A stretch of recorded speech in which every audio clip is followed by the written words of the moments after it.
Hey guys, this is a little bit of an update video on my previous video. I've got a little bit of questions asking if I can do updates on my setup. So I've made some significant changes to my room. The most apparent is that rather than the speakers being on this back wall here, I've now got them on the long wall.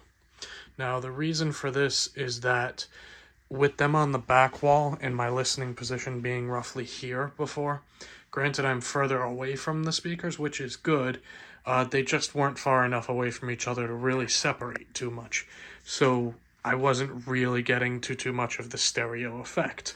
Whereas with my current seating position, which is right about here, there's about 14 or 15 feet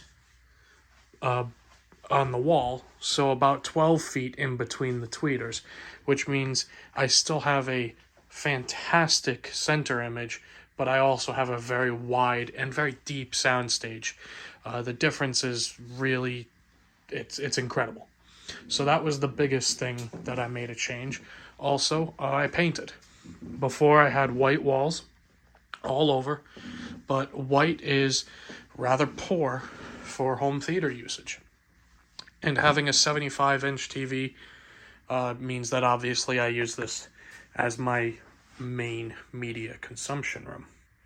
Now, a few other changes I've made. My subwoofer here, I don't remember if in the previous video I had a subwoofer or not, but this is a Definitive Technology 1500 Power Cube, which I got at an estate sale for $60. Come over here to some of my components. All of my streaming is done on an Apple TV. This is a 4K Apple TV, the only one worth buying in my opinion. The HD Apple TV is nothing short of a scam.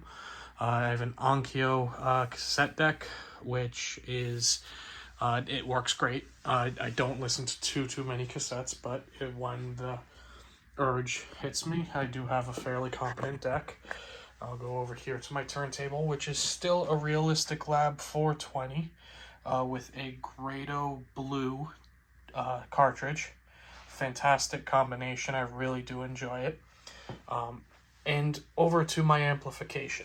Now, in the previous demo video, I had an Adcom GFA 2535, which is essentially just a box with two 535 amps in it, hence the name, and a 600 preamp, which was actually a 5-channel surround processor from the 90s, but it worked sufficiently well as a stereo preamp.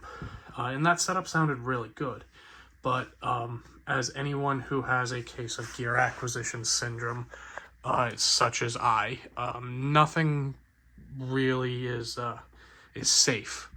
So as it stands right now, I have this Prima Luna Prologue 1. I've got some new old stock tubes in it.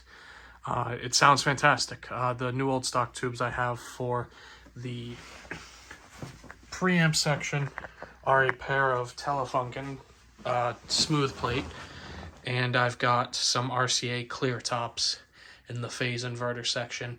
The power tubes are the stock tubes themselves.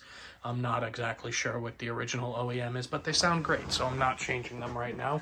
But I do have a pair of JJ KT77s that I can sub in if I would like. My record collection is still intact. My Xbox is currently out for service, but I use an Xbox Series X for Blu-ray streaming and obviously gaming.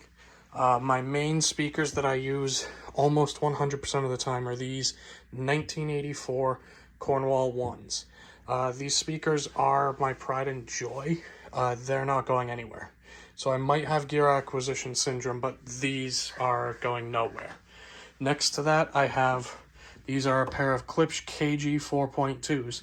And unlike my Cornwalls, those are actually for sale at the time of this video.